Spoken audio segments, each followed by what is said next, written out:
Hello and welcome to the show. Listen, we've got a great show planned for you.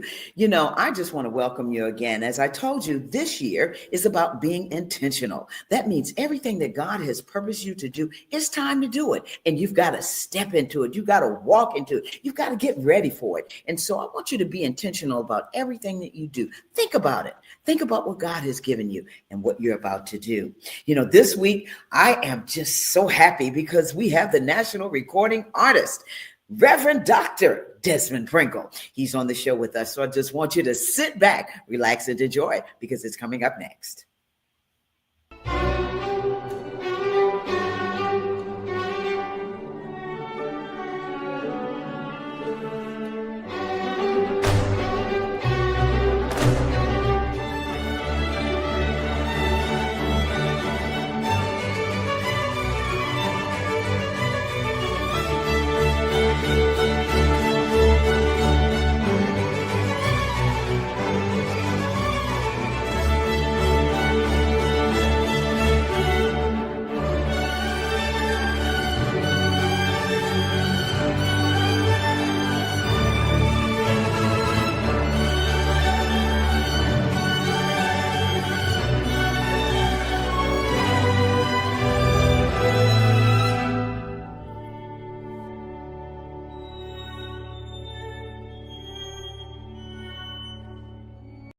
Orangeburg Community of Character presents Walls That Speak, a celebration of the arts mural unveiling. Saturday, February the 8th, 10 a.m. to 2 p.m. 1361 Event Studio at 1361 Russell Street, Orangeburg, South Carolina. Join them for entertainment, food trucks, music, and more. For more information, visit www.orangeburgcharacter.org. The Cecil Williams South Carolina Civil Rights Museum is the Palmetto State's first and only museum. It honors a generation of people, black and white, throughout the state of South Carolina who deserve to be remembered for their unselfish commitments and sacrifices. Enjoy an immersive and entertaining virtual tour. For more information, visit www.cecilwilliams.com.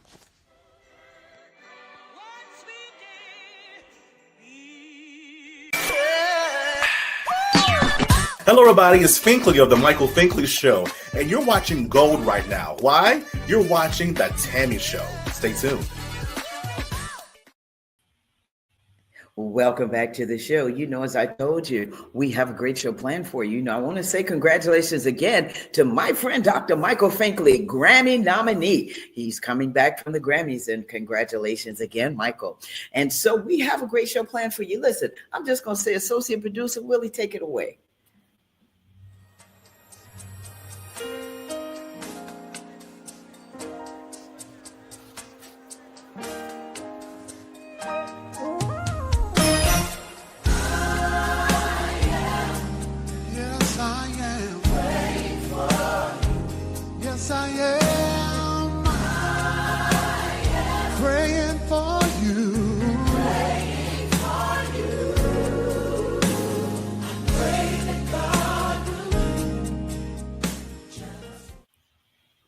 All right.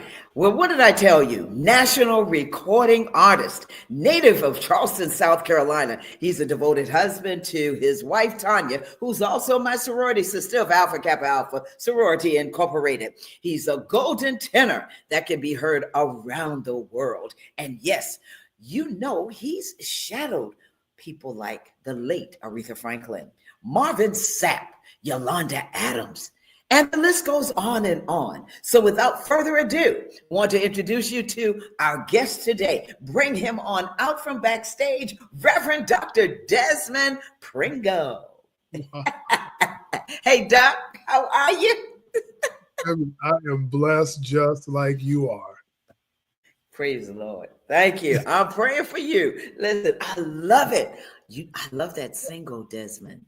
Well, you know what? Thank you so much. You know what? You're making me consider something. I'm getting ready to have a meeting with radio as to the next thing that we're going to push. And in this current music culture they are always wanting something upbeat, upbeat, upbeat. Mhm. But this song in particular, I've been getting a lot of just unsolicited feedback in a positive way. So I'm like, Okay. Anyway, just food for All thought. right. Thank you. That you are quite welcome. Listen, thank you. You know, Desmond, when everybody comes on the show, one of the things that I like to do is I like to give people a picture, paint a picture. And so if you were walking down the street and someone says, "Oh, there's Desmond Pringle," but then they said, "We don't really know Desmond Pringle." Tell us who Desmond Pringle is. You know what? Desmond is a man that loves people. I do. I don't meet strangers, and I am unapologetically unashamed of this truth. I love dogs, all breeds, all breeds. I have Really? full-fledged. I do. I do. I love them. I love them. I really do. And you know what? And they love me. Well, So, well, listen. and Go you know ahead, what? Desmond. I'm sorry. You sound like you don't like dogs. You're not a dog lover. See, I'm not. My daughter is. My daughter, Catherine, loves dogs. She loves dogs. But no, but I know. I really love people. I love communicating with people. I mean, like I said, I don't meet strangers. And one of the things that I do like about that and just being interactive, impromptu, in an impromptu way is people. We live in such a digital culture now, in a digital society, where the human touch, whether that's, and when I say touch, I don't necessarily mean a physical touch, but the touch of a conversation, the touch of eye to eye contact in a genuine how are you or hello or good afternoon. It means a lot in today's time, I think. yeah, it really does. You know, Desmond, when I sit back and I think about you and I think about your career and all that you've done, what was the inspiration for you to really start your career in music? You and I had this conversation a while back, but what started you in music and how long have you been doing this? But honestly, Tammy, it's been my entire life. It's been my entire life. I was born into a musical home, and when I say a musical home, it wasn't a gospel musical home. Although my grandparents and my parents were very actively engaged and involved in church, but I grew up around my grandparents, and they were educated and they were educators, and so a lot of the music that was being played. I mean, and I grew up in the Reformed Episcopal Church, so it wasn't gospel. There was not a gospel music diet. As a matter of fact, the music in church was almost boring. No, you know what? Let me say it was boring. It was absolutely boring. But but I know. but we had so I remember my uncle would sit me on his lap and he taught me heart and soul, and then I was trying. My uncle is almost 80 years old, so he doesn't remember the song, but there was a song in particular that he and my mom was his baby sister, so they would sit on the piano together and they would do it was classical. So it was but it was very musical. It was a lot of music in our home. And then of course there was Saturday morning where it's Soul Train, so you got right. And then when I was about 6 years old, I say it like this: my mother became Pentecostal curious. So our little Reformed Episcopal Church, we have church starts at 10, you're out at 11, and little Pentecostal church, they don't get started until 12 noon. All right. But it was culture for us, for my little Reformed Episcopalian mind, because you didn't even clap. You couldn't clap in the church back then. Now that's totally changed. That's totally changed. Yes. Look, the Reformed Episcopal Church, they have drums. I when I came back home and went back to that, they have drums, and so it's a whole different thing, right? But in the 70s, when I was growing up, there was no clapping. It was just dry. So then you go over to the Pentecostal church, and it's all of the instruments. I mean, the organ, the drums, the bass guitar, the lead guitar, the Hawaiian guitar. And then the church we started going to, there was a deacon. His name was Deacon Sweetwine. That was his name, Deacon Sweetwine. That was his name. And he played the trombone. I mean, the music was off the charts. It was just off the charts. And so again, from all my life, I've been exposed to music, and then at an early age, I became exposed to gospel music, and I can remember I began writing songs. And the way that I started writing, I would write my own lyrics to already created melodies. That makes sense. Mm-hmm. Mm-hmm. I didn't, and I will never forget. Because this was a life-changing moment. My grandmother would be playing the gospel radio during the day. And so this is the year that Andre Crouch's Soon and Very Soon came out. Mm-hmm. I vividly remember when they got to the bridge, and just the chord progressions of, should there be any rivers we must cross? Should there be any mountains? Well, it wasn't even the singing that got me. It was those chords. I'm like, oh, yeah. Right. And I can remember tears being in my eyes. And as a kid, I was 6 or 7, like 1977. And I remember standing in the hall, said I was doing lyrics, but not melodies at the time. And I asked God, I said, God, I want to be able to write songs like that. And then back during that time, you're Charlestonian, right? Oh, you know it all day long. So you remember back in the day, okay, at least once a year or once every other year, we would have a big gospel concert at the Municipal Auditorium.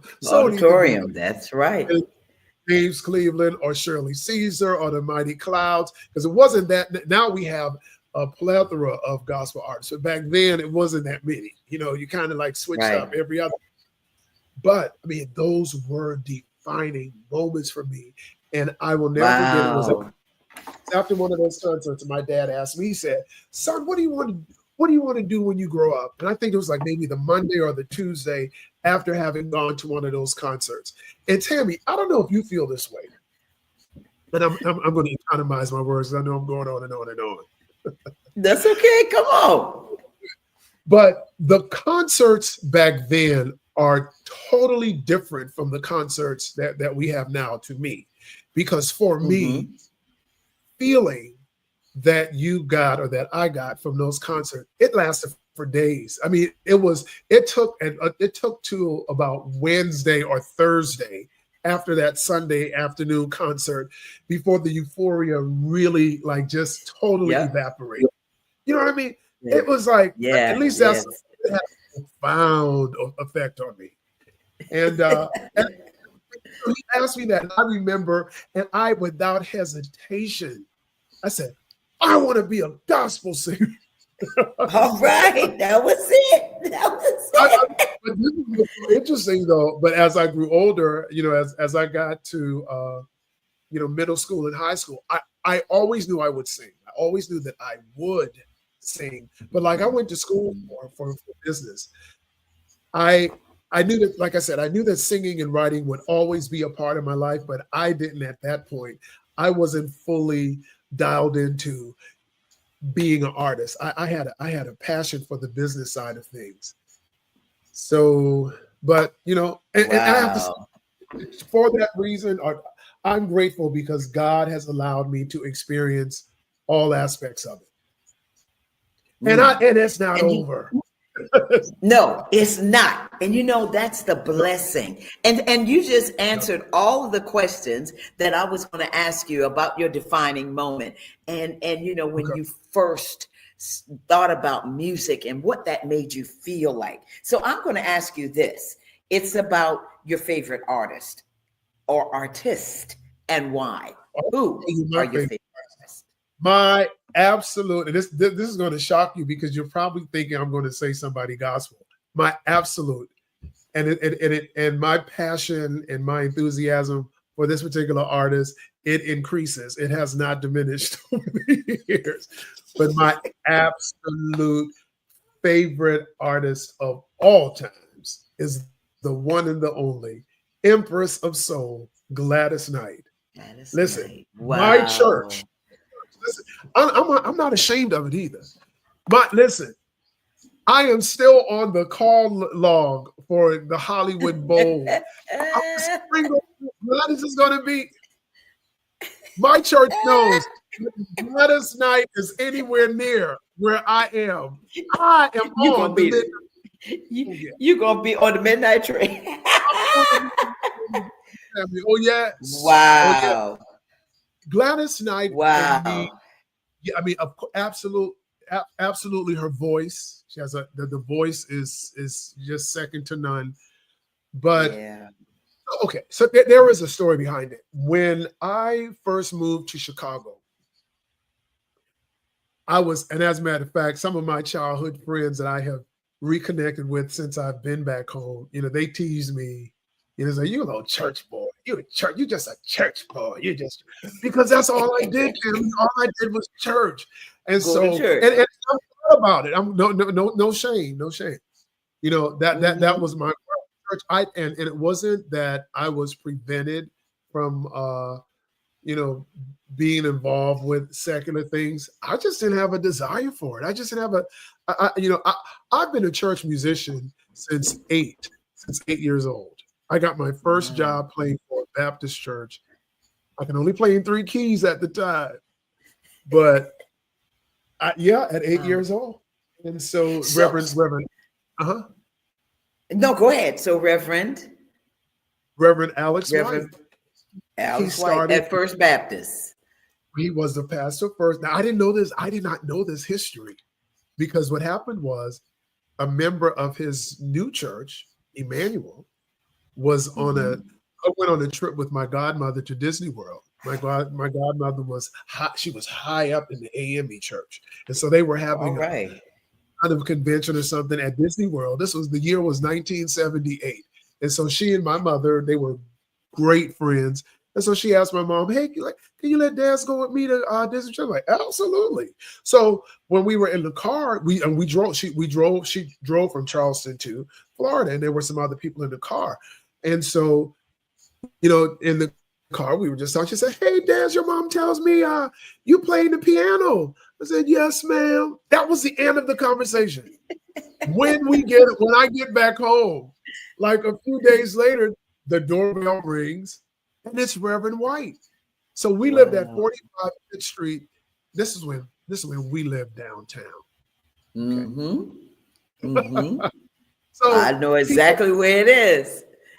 So he lived on the other end, and he came to our home, and he spoke to my mom, and he said, ma'am, I understand that your little boy plays, and I just started a church, and I'll take good care of him.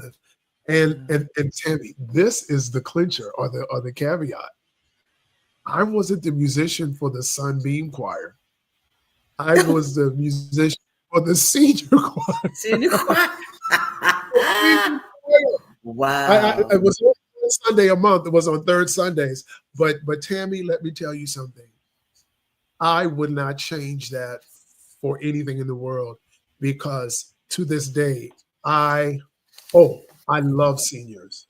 I love seniors. Yeah.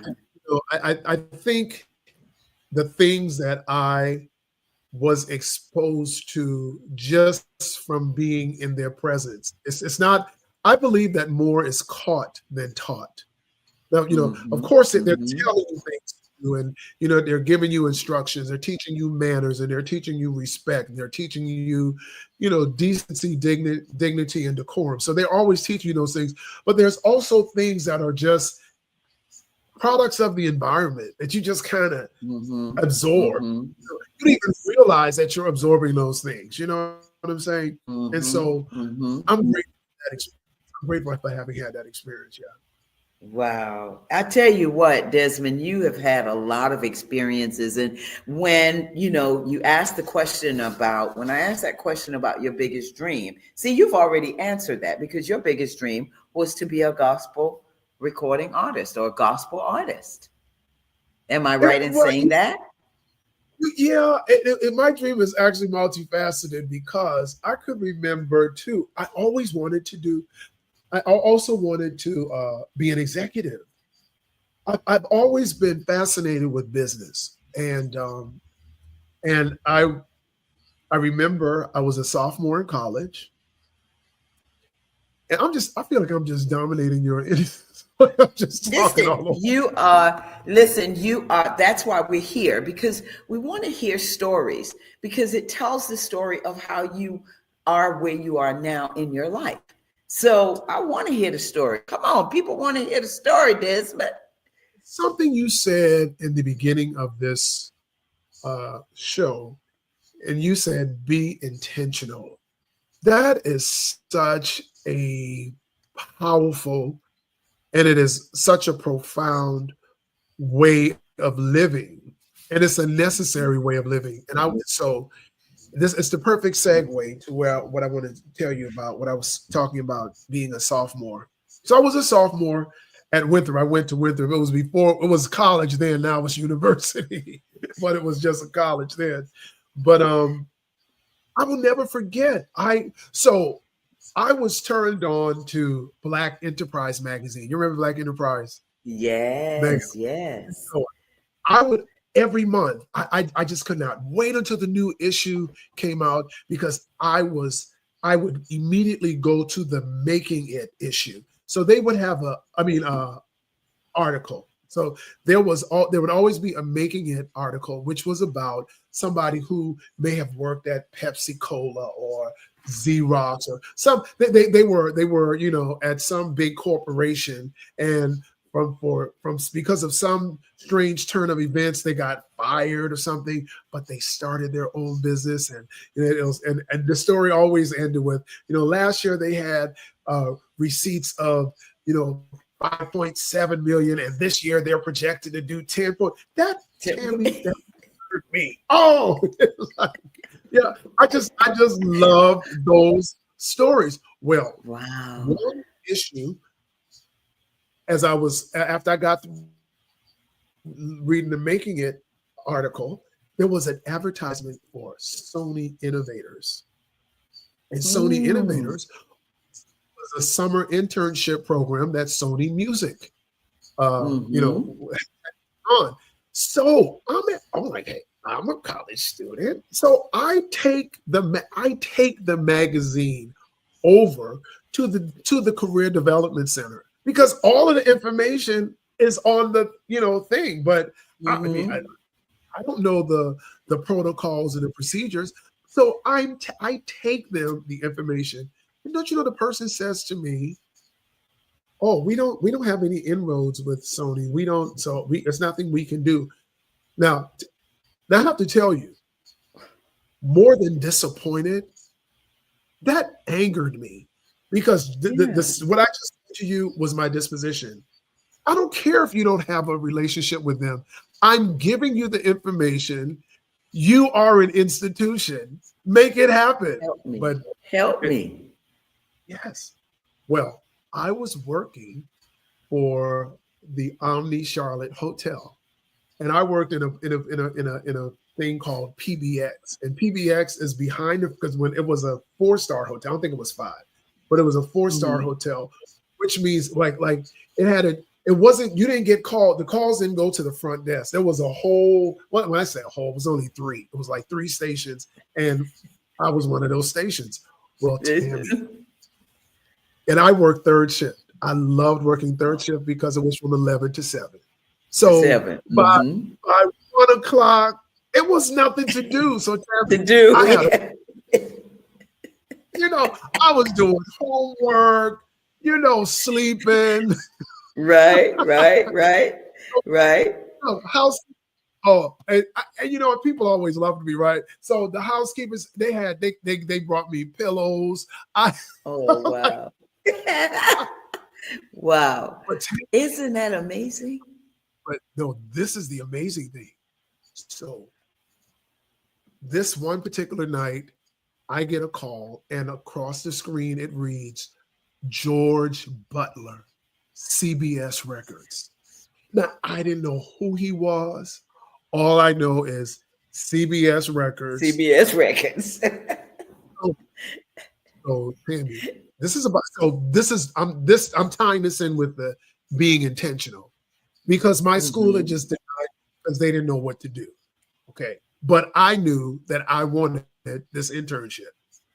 I told him just what I told you, that he didn't even let me complete. But before that, I said, Mr. Butler, I said, please forgive me. I can get fired for this, because that was out of order. But I Right, was right, being right. intentional. I was Intentional. being intentional. Right. And sometimes Wow. being intentional means you break the Being rules. bold. You got to be bold. Too. You got to. But let me tell you, Tammy, he said to me, he said, young man, I want you to write this name down. Donna Pedro Bradford. And Wow. he said, you take her number. He gave me the phone number. He said, I want you to call her, and I want you to tell her that George Butler sent you. So the next day, that's exactly what I did. So she arranged for me to have an interview with her, which meant, now I'm a college student. I'm trying to figure out how am I going to get to New York. I'm trying to pay tuition. Okay. And this was back in the early 90s. It was like 1990 or so. Anyway, Mhm. and And number God. yes, I talked with Reverend Edward McLean. I love him. He's like a father to me. Wow. Yeah. I told him, I said, Pastor Reverend McLean, I was just telling him I didn't know what to expect. But bottom Right. line, he thought, son, we're going to get you to that interview. And Reverend McLean got me a ticket to New York. I flew to New York. I interviewed with Mrs. Bradford, and I got that internship. Being Wow. intentional, Intentional. Right. being intentional. And so Wow. I think that in the day and time, particularly in which we are living, where we're seeing all of the craziness that's going on with DEI and just the craziness, you've got to block out the craziness and That's focus right. on what is in your hand.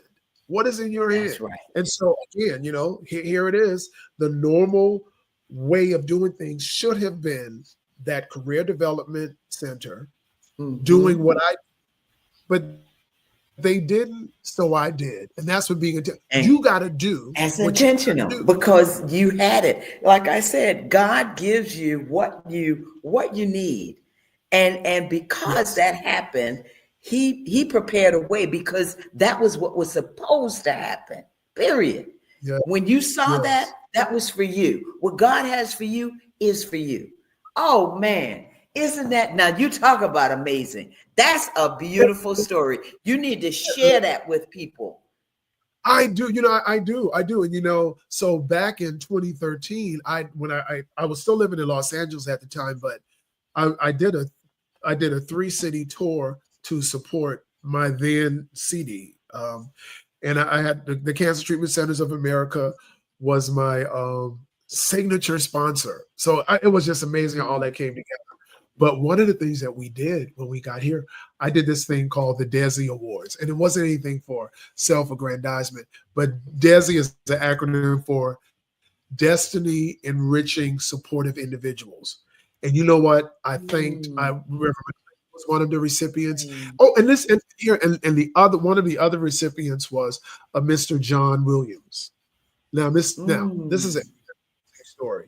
So Well, Desmond, when wait I before you start that story. Desmond, I'm sorry to cut you off. We got to take a commercial break because, yes, we yes, on television. So we got to take this commercial break. But I want to hear about Mr. John Williams because your stories are so inspiring. And people need to hear this because this is going to encourage somebody to be intentional and to step out. You know what I'm saying? To step into greatness. Okay, so we're going to be right back. Folks, please don't go anywhere. We want you to stay tuned with us because we're going to come back with Reverend Dr. Desmond Pringle. We'll be right back.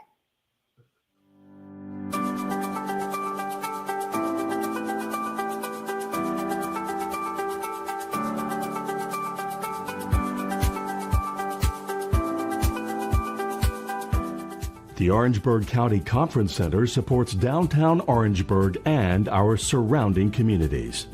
The 6,000 plus square foot space is ideal for groups of up to 400 people attending corporate meetings, conventions, workshops, and special events. Conference Center staff are inspired to ensure that everyone can enjoy the modern amenities. State-of-the-art ballroom that accommodates up to 400 guests banquet style and 430 guests theater style. A warming kitchen with hot boxes, ice machine, refrigerator, freezer, and counter space. A lobby that accommodates 150 guests with special events outdoors. The comfortable outdoor amphitheater has a video wall and seating. Adjacent to the amphitheater is 12,000 plus square feet of green space that extends events outside, plus complimentary on-site event parking and additional parking across the street. Your event can take place all in one spectacular location. We welcome your special event in Orangeburg.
Orangeburg Community of Character presents Walls That Speak, a celebration of the arts mural unveiling. Saturday, February the 8th, 10 a.m. to 2 p.m. 1361 Event Studio at 1361 Russell Street, Orangeburg, South Carolina. Join them for entertainment, food trucks, music, and more. For more information, visit www.orangeburgcharacter.org. Hey, you're watching The Tammy Show. And remember to keep it cool with me, AC. Welcome back to the show. I told you we've got a great show planned for you. We've been talking with the Reverend Dr. Desmond Pringle, pastor, national recording artist, songwriter, and my friend. And, Desmond, thank you so much for being on the show. And for those of you that are just joining us, he talks about a lot of things, but being intentional, which is our theme for this year. Desmond, you were finishing up with telling us a story about Mr. John Williams, one of your mentors as well, and someone that you honored. So finish telling us about that story. So I was a senior in high school, and my high school chorus teacher, I auditioned. I don't even remember what school it was, but it was a school in the Spartanburg area. It was a music conservatory. So I went to audition to get into this conservatory, and Tammy, I sang "Amazing Grace shall always be my song of praise." I mean, I was just finessing it, right? Well, those people said, They sent me a letter that said, Mr. Pringle, you have a beautiful instrument, my voice, but your repertoire is very limited and it's not a fit for our institution. Wow. I was mortified. I was mortified. And I took, goodness. yes, and I told my high school chorus teacher, who, and I want to say this, who was a white Jewish woman who loved me. And I'm saying that I think it's important to say that, to make that point, because we live in such just a racially divided space. Exactly. Exactly. Some of the people who have been most instrumental to me and my wife in very key defining moments kind of instances have been not Black people. Now, of course, there have also been Blacks as well, but I'm just saying, I think that's very important, because you don't know who God is going to use to be the door opener, who's going to be the connector to getting you to the next phase of where you're on your way to. So anyway, when I told her that I had gotten this rejection letter, she was livid. She said, "Oh no, Desmond." She said, "Oh, you're going to get into that. No. So all right, she was like fuming. She's like, what? They said, well, she made arrangements for me to meet with this man named Mr. John Williams. I had no idea who he was. He was a brother. He was a Black man. And was also the music coordinator for the Charleston County School District. I mean, he was high up. Wow. So I remember contacting him, and he told me, young man, I want you to meet me I'm going to work with you before my fraternity meetings. He was an Omega Psi Phi, okay? He was a Q dog. Okay. Now, but let me say this. So back then they had a frat house somewhere near Hampton Park area. So yep, right on the corner. I know exactly where it is. After school, I would catch the bus to go to the frat house. And Tammy, I will never forget the very first time I met him there, because when I walked into the house, it was like distinguished Black men. I mean, you just felt you felt power, you felt prestige, along with coolness. You know what I'm saying? It was like right. Anyway, so until I said, "Oh, when I get on campus, I'm pledging Q." I'm telling you about that. But anyway, Mr. Williams taught me. Caro mio ben, credi mio ben. Okay, he said, "Oh, he was Black, and he was a proud Black man." Okay, he said, "Oh, they will say half of the things he said, but the fact that they told me that my repertoire, they don't like your repertoire." So we're gonna fix that. Yes, he taught me the Italian piece. He taught me every valley shall be exalted. I mean, he was very proper. It was yes. Out of body experience. And it was a third song that I cannot remember what that third song was. Anyway, long story short, about 4 weeks later, I rescheduled an audition. Not only did I get accepted, I got a scholarship. All right. The same people that rejected me, they accepted me and gave me a scholarship. So again, the point of being intentional. I could have, and I can't take credit for it. It wasn't my intentionality. It was the intentionality of my my high school course teacher, who wasn't accepting for an answer. But that's the point of being intentional, not accepting no for an answer. Yes. Like, come on. You don't get to choose my course. But you don't Right. you don't get stunned, stagnate, or stifle my destiny. Now, if I choose to go a different route, it's my choice. You don't get to choose for me. That's right. That's right. Well, Desmond, I want to ask you this question because that seems like that was a challenging part of your early part. When we talk about a challenging aspect of your career with singing, what would you say that would be at this point? Oh, it's a lot of challenges. It's a lot of challenges. You know, when I got my first, actually, this is my second record deal. So my first record deal, the record never even came out. You know, it was interesting.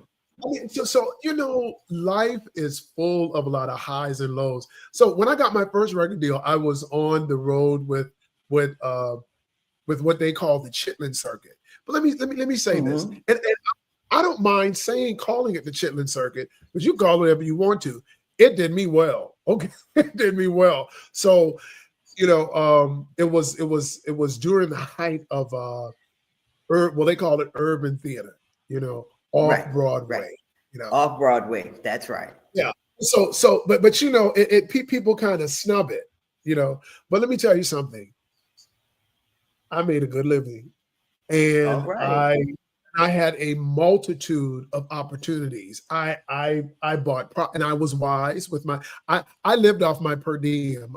I didn't go. Many of the cast members, they're in cities and shopping and Louis Vuitton. Louis who? I don't care about no Louis Vuitton. No ma'am and no sir. No, no, Tammy. I lived off of I sent my whole check home. Okay. Okay. All right. I was all right. My cash. Because when the opportunity came, it was only supposed to be a 6-week tour that turned into like 2 years. We didn't even know what was going to happen like that. And so, but anyway, I was dating a young lady in the cast, and I will never forget. We were playing in Baltimore, and I got the car. I'm like, look, this week or probably next week, I'm leaving. I'm going back because I just gotten tired of the road. Tired. I was right, really right, right. And I wanted to go back. I wanted to go back to school and finish because that was my plan. Again, this was only supposed to be a few weeks. 6 weeks. Mm-hmm. So anyway, I was on the bus. We were playing in Baltimore, and I'd gotten on the tour bus after the show had ended. And the stage manager comes on the bus, and all of the cast members, everybody was on the bus except for the company manager and the director, and they were always the last people to leave because they would settle up with the box office. So that was normal. So I'm like, the stage manager comes on, and he was a roughneck brother from Detroit. Just hey Desmond, Angie want to see you. So now I'm thinking I'm in trouble. I'm like, what I do? Well, when I get back into the venue, in the lobby is Angie, the company manager for the show, Miller London, who was the senior vice president of urban music, and Al Cafaro, the president of A&M Records. They were in the lobby.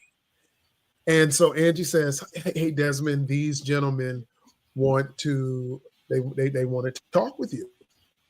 And they said to me, well, Desmond, we flew out. Now, okay, so we played Baltimore after having been in Los Angeles. We stayed in Los Angeles for an entire month. Mm-hmm. And then we came back over to the East Coast and we played Baltimore. Anyway, long story short, they came to Baltimore to sign one of the other guys. And Miller and Al says to me, they said, well, we came here to sign Tony, but we absolutely cannot leave. We want you to. I said, are you serious? I did not have a manager. I did not have a demo. I didn't have a lawyer. I didn't have lawyer. Yes, I was 22 years old. I was green. I didn't know anything. Yeah. Other than I loved it and I wanted to sing, you know what I'm saying? But that was my experience. Oh my goodness. I said, are you serious? I said, well, Desmond, the only thing you need right now is you need an attorney because we can't negotiate Right. your contract. That's You right. have to have your separate representation. And it happened like so quickly because that was October of 1992. By November, I think November 5th was the day I flew out to LA to actually do the paperwork. And it was so interesting because that same time was the Stellar Awards was in LA. And that was the year that Handel's Messiah came out, the Soulful Celebration with just everybody, Al Jarreau, Quincy Jones. It was what. So this is another story, Tammy. So listen. So so after. Okay, so I didn't have an attorney or anything, but I knew somebody in Nashville who worked for Warner Brothers. And so I called him like, D, I said, D, look, I just got, and this was being signed directly to A&M, like as a gospel. This was this was in 1992, a gospel artist getting over $250,000 record deal. That was unheard of. It was unheard of. 22 years old. Come on. Just look, it was, Tammy, it wasn't 22. out of the body. It was out. And so she hooked me up with this attorney. And this attorney was John P. Key's attorney, Hezekiah Walker's attorney, just all of the big guys all people were hot at the time. And so he also was Carlton Pearson's attorney. So anyway, I'm saying that to say this because when we get to LA, do the paperwork, we signed the paperwork, and they were being rushed off to do the art right after we signed the contract. They had to leave to go to the Arsenio Hall show because Arsenio Hall was premiering Handel's Messiah, and all of the artists were there. You know, Tremaine Hawkins, right. Big Six, right. Sounds of Blackness. Because it was like a choir kind of thing, you know. Right. Remember, hallelujah, hallelujah, hallelujah. Well, so my attorney says to me, he says, and anyway, so my attorney says to us, he said, look, y'all can come, but we don't have any more passes. You know, I don't know if we can get you in to the studio. So the young lady I was dating, she was with me too. The producer let her come with me too for the signing. Anyway, she was she could sing too. Oh my gosh. Anyway, so we're on the lot. I don't remember if it was Paramount. I think it was Paramount. We're on the Paramount lot where they're taping the Arsenio Hall show, and everybody gets in except the two of us. Intentionality. This is intentionality. Mm-hmm. Mm-hmm. So they went in one door, and I saw this door. It said stage door. So I said, "Come on, Vicky, let's go." So we went into the door. As soon as we got in, who do we see? Ann Nesby of the Sounds of Blackness. Now, Sounds of Blackness, I didn't know her from Adam's House Cat. I mean, I knew her. I knew who she was. Song. Right. See, but this is where just being personable and friendly. Like I told you, I talk to everybody. Yeah. Okay? So anyway, and she said, she's real like auntie, like, you know, that's her persona. She's like, but she didn't know. She's like, y'all singing? I said, no, man, we don't have a. She said, well, because I ain't trying to get put in jail. I don't know what the ropes are. You know what I'm saying? So she said, y'all singing? I'm like, I said, no, I said, Max is my attorney. It's like, they didn't have any seats. So where she was, it was wardrobe. So it was all of this African attire. She said, y'all singing? I said, no. She said, y'all singing. Put on, get one of these African things. Put on the outfit and sing. Tammy, listen. We sang on the Arsenal. When it was over, my manager was like, he's like, Desmond, I can't believe it, because they're in the audience feeling bad because they couldn't get in, right? And when the curtain rises and tonight, almost celebration. It's me standing right next to Take Six, and it's Vicky standing next to Ann Nesby, And they're like, because now the studio looks really big, but when it's really small. But it's so you can small. you can Yeah. see everything. So everybody can see Right. everybody. You know, be on Right. stage, you really can't, you know, except for if the lights are really bright. But if the lights are not, whatever, you can see everybody. And we're making eye contact, and my manager's like this, Desmond Pringle. And guess what? And the people and when we got through singing, the people came up to us. We just need y'all to sign so you all can get paid. Boom! Look at God. Won't He do it? Won't He I'm do just it? saying. Yeah, you know, just speaking to the point of, you know, being intentional and going for it. You know, Yeah. You can't make this stuff up. It really happened like that. And Tammy, I got the VHS, Tammy. I just got to find a videotape player. Do you know where I can get? I had one. Listen, I know how to get it converted. So we'll talk about that so that you can have it converted. I haven't thought about that in years, but that was real. And there are some things even in the now for me that same measure of intentionality is required. It just is. Because many times I'm so sorry. No, that's okay. That's your baby. That's your baby. You say that's your baby. Where's your baby? I scared her off. But that's your baby. But it's all about, you know, like I said, I want people when they're looking at the show, I want people to see you, who you are, because people see you, they see you singing, they know you're a national recording artist, they know you've done all these CDs, you sang with all these people, but do they know who Desmond is? And that's why this is so important, and I'm loving this. Willie is back, you know, in the control room. He's having a good time. We are enjoying this interview with you. So now I do want to ask you this, because we're going to be running out of time. What do you want viewers to glean from the interview with you now, since people really see Reverend Dr. the Desmond Pringle? What is it you want people to glean from this interview? You know, I wish I had pondered that question before, because Tammy, the things that you have caused me, and my wife is getting ready to come in, and these dogs, they're gonna go crazy. That's okay. That's all right. That's all right. My sorrow's coming. I'm sorry. Let me mute it. Should I mute for a second? Because I know this is. Yeah, you can. You can. Listen, if you are just joining the show, we are with the Reverend Dr. Desmond Pringle, pastor, national recording artist, songwriter, and his wife, my Sarah Tanya, has just walked into the room, and their children, their dogs, have just gone crazy. And so, anyway, we're going to end in a little bit, but I just wanted. Yeah, what is it that you want viewers to glean? Because one thing that I didn't ask you was what you've learned about yourself that you can share with folks. I really wanted to find that out. What is it that you've learned about yourself? I'm trying to reel this in, because, Tim, I have to tell you that you.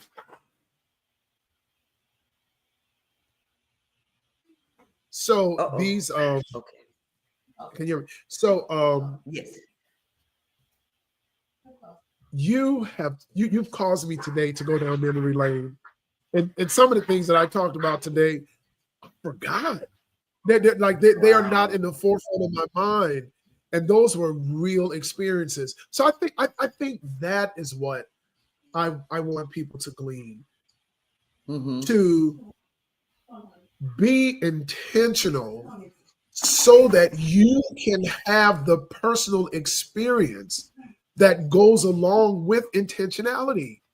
There is an experience. Well, actually, you can even make that plural. There are experiences that you are absolutely supposed to have, even if you don't end up with your intended outcome. There's always something that you're going to be led to that is going to give you a greater experience and expanded reality that is different than and different from where you currently are. Now, I believe that fully. Wow. Well, you know what? When people see this interview, they're going to hear your personal experiences that have led you to where you are now. And Desmond, I want to find out what's next for you.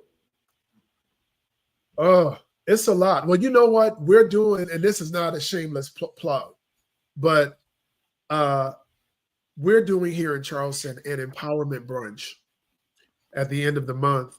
And our theme is, I will not fail to thrive in 2025. It's a decision. You could say, so when I began promoting it, the theme currently is flourish and thrive in 2025. But when we actually get there on the morning, I'm updating it to I will not fail to thrive in 2025. Now, Tammy, I did not know this until a few years ago when I became involved with my mother's care. But there is a medical condition that's called failure to thrive. I knew I didn't like the sound of it. And it is a condition or a syndrome rather that's found in pediatrics, children from infant to 18, as well as geriatrics, adults who are over 65, where there's just this decline. It's a decline in just living fully and being enthusiastic and having stamina and vigor. You just on a decline. And many of us are being lulled out of passion and drive and zeal for the hopes and dreams that have been deferred. There's a scripture that says, hope deferred makes the heart sick. And it's true. So many times we've had delays, we've had deferrals, we've had disappointments. Things did not turn out the way that we had planned or that we had hoped for. And we get into this funk that causes us to completely disconnect from the opportunity to have an experience. Wow. And intentionality. Is it? You know what? So when you talk about, and I didn't mean to cut you off, Desmond, but I thought about something that was so poignant, what you said about the I will not fail to thrive in 2025 and the syndrome. When you talk about this empowerment brunch, when is it going to be? How can people, have fun are there still tickets available? There are a few tickets still available. They can reach us at 888-212-4482, or they can email us at info.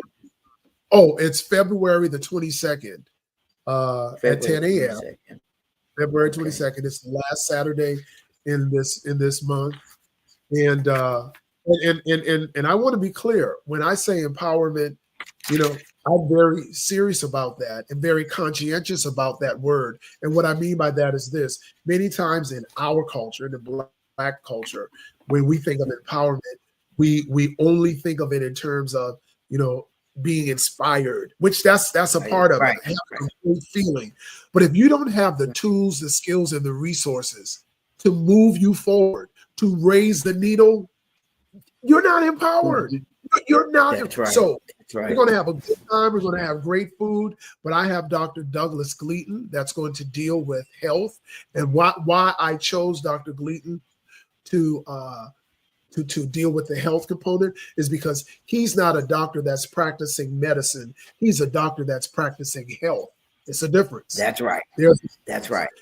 Yeah. Our keynote speaker is Dr. Your soror, Dr. Angela Johnson, who is the Associate Chief of Police for the city of North Charleston. Now, why do I have these two people a part of a faith-based event? Is because of this reason. The church, people of faith, Tammy, we have got to become civically engaged. I don't get it. I don't get how we think that we're going to make a difference in our own lives, much less the lives of other people, if we are not civically engaged. So this Elephant Brunch is a hybrid. It is faith-based meets civic engagement. This is the last thing I want to say about it. Because if you don't have a seat at the table, you're on the menu. Period. Whoa! Come on! I love that. I love that. Wow. Yeah, because Tammy, and I know. I'm not saying anything after this. Years ago, we were still living in Los Angeles at the time, but I would come home several times a year, and like clockwork, my parents would be watching the 5 o'clock, 6 o'clock news. And often, Tammy, it would be, some of our distinguished Black brothers or sisters standing in front of 75 Calhoun Street, protesting a measure that had been passed. And,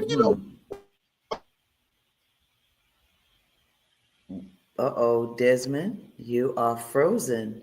Desmond is frozen. Okay, I don't know what happened. Oh, there you are. Am I back? You're frozen. Yeah, you're back now. But we got to get from behind the ball and get in front of the ball, and we have to have the conversations, and we have to engage in collaboration and not just have confrontation. You understand what I'm saying? All right, collaboration and not confrontation. Come on. Because because many times when we get to the table, it's like we're being argumentative. No, we've got to engage emotional intelligence. That's right. And be intentional about it. Be bold about it. Yes, and come to a meeting of the mind. Yeah. This is what I need. This is what I need. Okay, this is what you need. This is what you want. This is what you. Okay, so how are we going to coexist? Because guess what? Exactly. I'm not leaving town, and you're not leaving town. That's right. That's right. That's right. I really think I really like, and I'm a well-spoken Black man, but sometimes ebonics are necessary. Okay. Hello, come on. Oh, I'm not leaving town. You're not leaving town. So what we gonna do? What we gonna do? What we gonna do? Well, go ahead, Desmond. You got me going, Tammy. Listen, Desmond, that means you're going to have to come back because we've got to talk about what happened at the civic engagement at your brunch. And again, that's on the 22nd. And where's it going to be, Desmond? It's going to be held in the Fellowship Hall, the Reverend Dr. William Swinton Jr. Fellowship Hall at the Ebenezer AME Church located at 44 Nassau Street. Now listen, don't just show up. Registration is required because we need to be able to accommodate you. I want to say that again because our brothers and sisters, Tammy, why don't we read? We don't read. RSVP. Yeah. And if I can, I will. If I can accommodate you, I will. But I really need you to register so that we can make proper provisions for you. That's right. Yeah. Well, Desmond, listen, I am so grateful to I mean, it's been a pleasure having you on the show. And the last question I want to know what 3 words describe Reverend Dr. Desmond Pringle? Resilient, resourceful, and ready. Resilient, resourceful, and ready. Yes. All right. Ready. Listen, Desmond, thank you so much for being on the show. I tell you what, and I can't wait to have you back on. I look forward to it. And let me tell you this about readiness. This is what readiness means. Readiness means leap and grow your wings on your way down. Hey, come on, Pastor. That's it. We have had a ball with you. Yes. Tammy, thank you so much for having me. And thank you so much for including me in even just some other aspects of life. I really appreciate it. You have been such a blessing. You have. Thank you. So have you. You just don't know. And I appreciate it. I'm going to talk about my aunt in a minute. And I just want to thank you so much for being on the show, Des. Getting calls. It's like, wow. Yeah. Anyway.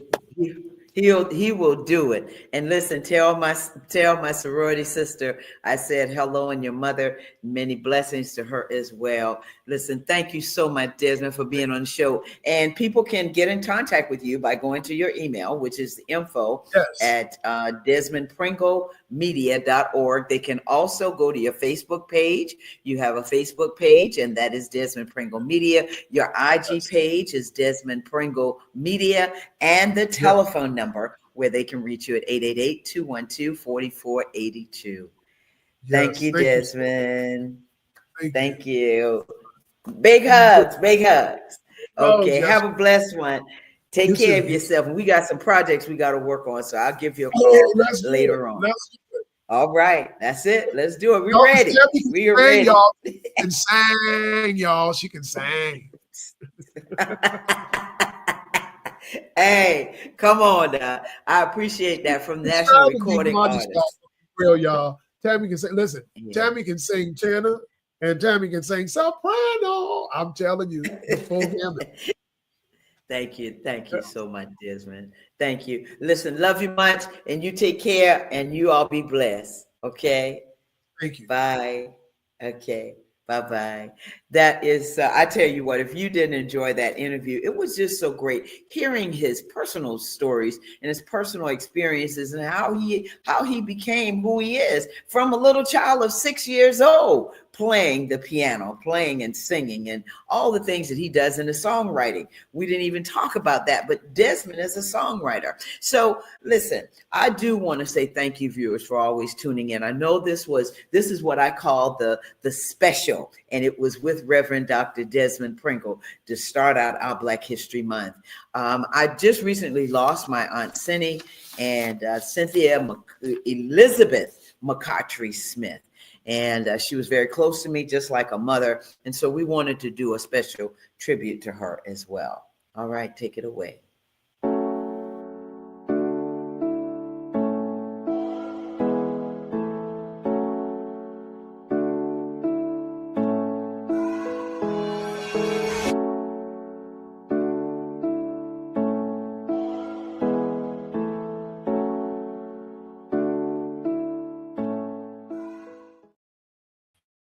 Just a little something for my Aunt Cindy, the angel on earth, 102 years old. So thank you so much, Willie, for putting that together, associate producer. All right. Listen, we have had a great time today. We've had a great show, and we've got a great show planned for you next week. We're going to be talking with a very special author, and I can't wait for you to hear her. This is Black History, and we are celebrating, which we celebrate 365 days of the year. I want to thank you, producer Alicia, associate producer Willie, Ashley, guest coordinator. Listen, remember, subscribe to the Tammy TV show right on YouTube. That means you have to hit that red subscribe button. It will notify you when the show is being aired. And so I want to thank you again. Remember, I say be a blessing to somebody today and every day. Don't forget to call that person up on the telephone. See how they're doing. Go by their home. Take them something. They may need something to eat. You never know what someone is going through. And so make sure that you are intentional about helping someone today. Thank you for joining us. And until the next time, take care of yourself. Bye-bye.